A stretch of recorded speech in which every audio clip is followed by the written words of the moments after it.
का हिंदी का पाठ देखने वाले, जैसे राम लड़का है, ये वाक्य है। तो इस वाक्य में राम छोड़कर अलग कोई शब्द बताओ, तो हम क्या कहेंगे? वह लड़का है, मैं लड़का हूँ, वे लड़के हैं, आप लड़का हो।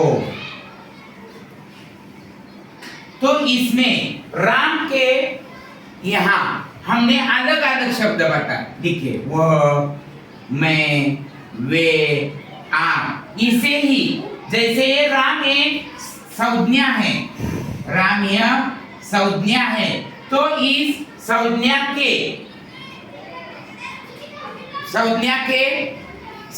स्थान पर जो शब्द लिखते हैं, वह, मैं, वे, आप, इसे सर्वनाम कहते हैं। क्या कहते हैं? सर्वनाम। तो संज्ञा के स्थान पर आने वाले शब्द को सर्वनाम कहते हैं। सर्वनाम किसे कहते हैं? संज्ञा के स्थान पर आने वाले शब्द को सर्वनाम कहते हैं। तो इसमें से सर्वनाम कौन कौन से हैं? तो यहाँ सर्वनाम कौन कौन से हैं? वह, मैं, वे, आप आदि शब्द, किसने, किससे, ऐसे अलग अलग शब्द संज्ञा के अलावा आते हैं, उसे ही हम क्या कहते हैं? सर्वनाम कहते हैं। तो यहाँ सर्वनाम समझ में आया होगा। तो इस सर्वनाम के भेद कौन कौन से हैं? तो हम देखेंगे सर्वनाम के भेद। सर्वनाम के प्रकार, पहला है पुरुषवाचक सर्वनाम। पुरुषवाचक सर्वनाम, जैसे कि अपने बारे में जो जो शब्द आते हैं, मैं, हाँ, मुझे, कौन सा?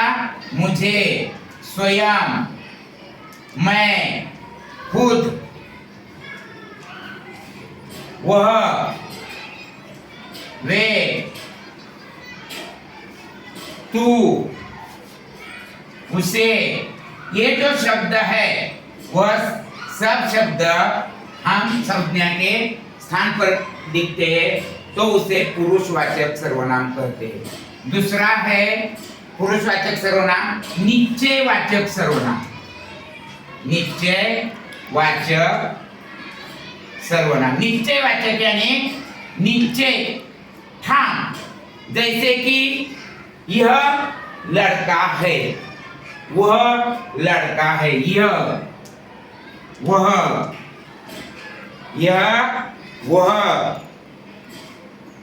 वही, ये जो शब्द है वह निश्चयवाचक आदि, जैसे फिक्स होता है, ये अंग्रेजी में क्या कहते हैं? फिक्स, यही है, यही, वही है, वो ही है, तो उसे निश्चयवाचक कहते हैं। अनिश्चयवाचक यानी जहाँ निश्चय ठाम मत नहीं होता, उसे अनिश्चयवाचक सर्वनाम कहते हैं। कौन आया था, ऐसा पूछा, तो तुम क्या कहते हो? कोई नहीं। कोई आया था,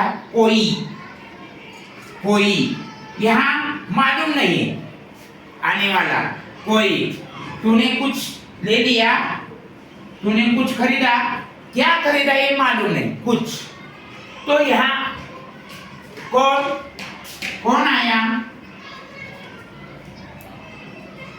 किसने मारा? किसे मारा? तो ऐसे अनिश्चयवाचक शब्द, उसे अनिश्चयवाचक सर्वनाम कहते हैं। और चौथा है प्रश्नवाचक सर्वनाम, जहां प्रश्नवाचक सर्वनाम, जैसे कि मैंने केल खाया, किसने खाया? किसने? कहाँ कहाँ खाया, क्या खाया, क्या खाया, कौन कौन था, कौन कौन था, किसने, तो किसने, कहाँ, क्या, कौन, ये जो शब्द है क्या कहते हैं इसे, प्रश्नवाचक सर्वनाम। प्रश्न के रूप में जो शब्द आते हैं उसे प्रश्नवाचक सर्वनाम कहते हैं। तो सर्वनाम के भेद है पुरुषवाचक सर्वनाम, निश्चयवाचक सर्वनाम, अनिश्चयवाचक सर्वनाम, प्रश्नवाचक सर्वनाम। देखो ये तालिका है सर्वनाम। जिन शब्दों का प्रयोग संज्ञा के स्थान पर किया जाता है उसे सर्वनाम कहते हैं। सर्वनाम के भेद पुरुषवाचक सर्वनाम मैं, तू, वह, उसे। निश्चयवाचक सर्वनाम यह, वह, वही। अनिश्चयवाचक सर्वनाम कोई, कुछ। प्रश्नवाचक सर्वनाम कौन, कहा, किसने। सर्वनाम का वाक्यों में प्रयोग करो। हमने, हमने किसी को नहीं मारा। यह कौन है, हमें, हमें मालूम नहीं। मैं कहाँ हूँ। जो करेगा वो भरेगा। कुछ लेते जाओ, मुझे माफ करना। क्या तुमने मुझे माना, ऐसे जो शब्द है। और यही भेद बताओ। हमने क्या होता है, पुरुषवाचक सर्वनाम। यह निश्चयवाचक, हमें पुरुषवाचक, मैं पुरुषवाचक, जो अनिश्चयवाचक, कुछ प्रश्नवाचक सर्वनाम, अनिश्चयवाचक सर्वनाम, मुझे पुरुषवाचक सर्वनाम, क्या प्रश्नवाचक सर्वनाम। ऐसे सर्वनाम के हम सवाल पूछेंगे तो जवाब आएगा। और इस तरह आपको सर्वनाम के बारे में भी जानकारी मिली होगी।